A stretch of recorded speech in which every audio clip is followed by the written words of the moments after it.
What it do, my G's? This is Glad Gaming, and I'm here with my review on Pyramid Head as well as the Silent Hill map from the survivor's perspective. Now, in this gameplay in the back, we're going up against Pyramid Head, but we're not on his map. I thought I recorded some gameplay on his up against him on his map, but I guess I didn't. So bear with me, you guys. Now, a few talking points we're gonna go over in this video is how Pyramid Head, how much of a threat he is to the survivor, how he works, and his moveset, and if it's too OP or too easy to get around, or if it's too cheesy. Also, we're going to go over the map and how I feel about the layout and the design, the palette placement, and so on and so forth. Now, playing earlier today, we got a couple matches with Pyramid Head, and me and my boy Ryujin, we the dub team, so we won most of them, but that's not to say that they were easy. And also, we could have been winning because a lot of people who are playing as Pyramid Head may still be getting used to his moves. Now, to go on his moves, they pretty decent from the survivor's perspective. Like, they pretty decent. They not too OP, but they are kind of annoying. Now, the first move of his I want to go over is Rite of Torment, I believe it's called. Is when he places a sword in the ground and carves out a trail of torment, where if you step in it, you receive a torment effect, and if you get down with this torment effect, he sends you to a cage of atonement. Now, the torment effect doesn't come off until you're hooked or saved from the hook, and also leaves a trail of barbed wire that follows you wherever you go, which makes you easier to track, which I think is a bit much.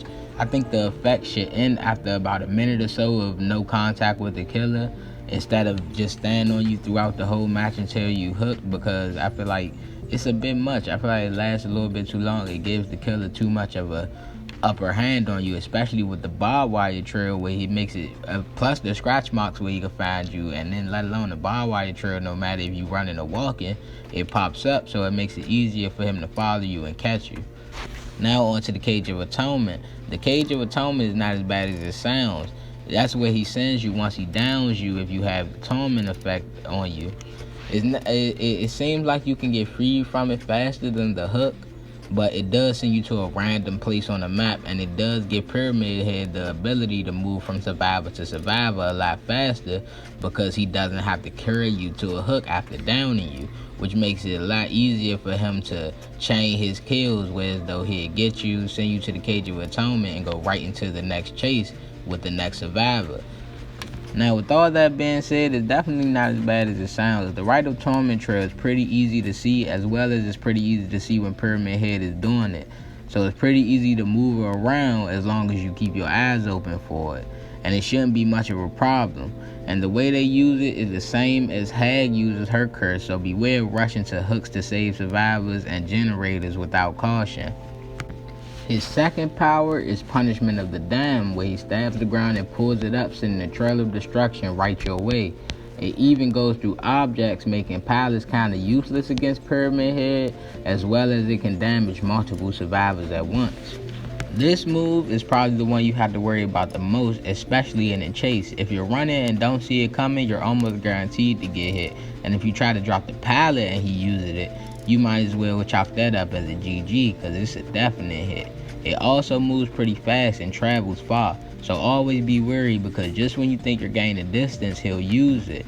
But if you're not distracted and you have your eyes on Pyramid Head, it's pretty easy to see coming and dodge, because the animation telegraphs it, as well as it gives you a sound cue right before it happens.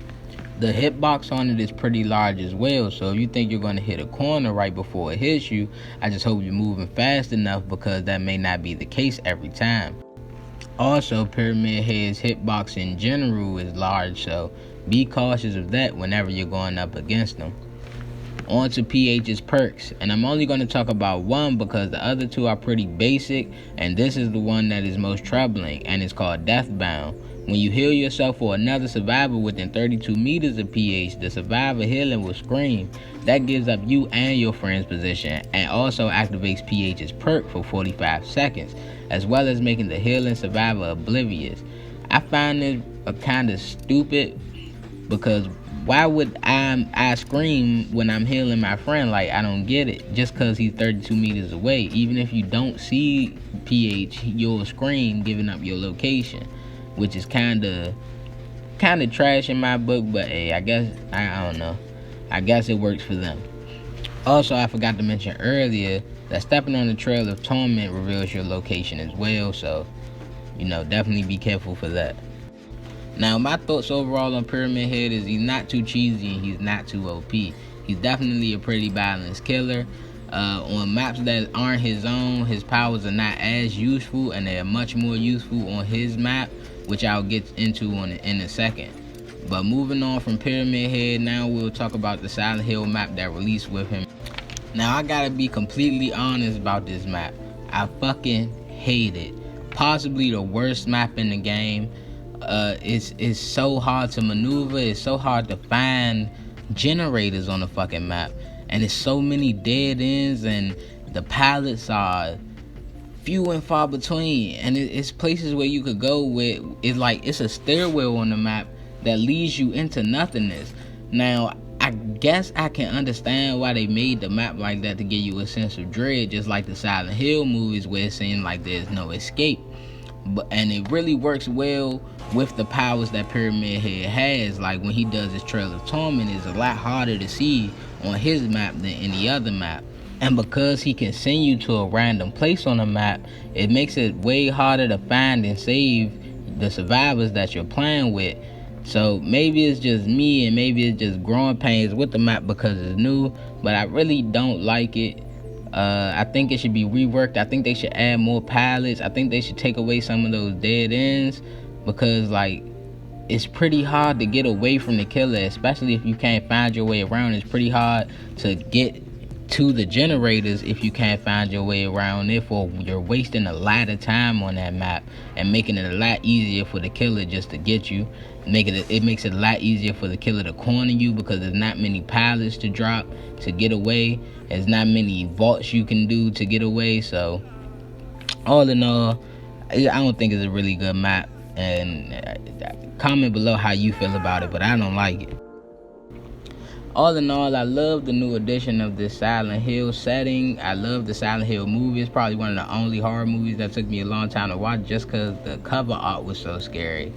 I love Pyramid Head as a killer. I just don't like the map. That's my only complaint with it. But I will say this, I get why it's like that. It really gives you a sense of dread, a sense of there's no escape, just like how the movie was. So I'm not mad at the devs for it. I just maybe have to get used to it. But that's the end of this video. Like, comment, and subscribe. Let me know how you feel about it, and I'll see you guys in the next video.